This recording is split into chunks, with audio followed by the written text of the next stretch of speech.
बिंजोरची गाडी सुटते बघा पायथ्यावरून. शेलू विरुद्ध पाली पनवेल.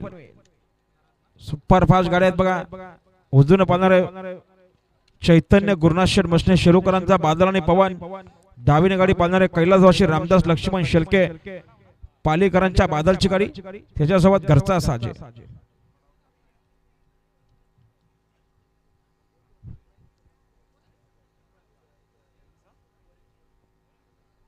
बादल मध्ये लढत आहे.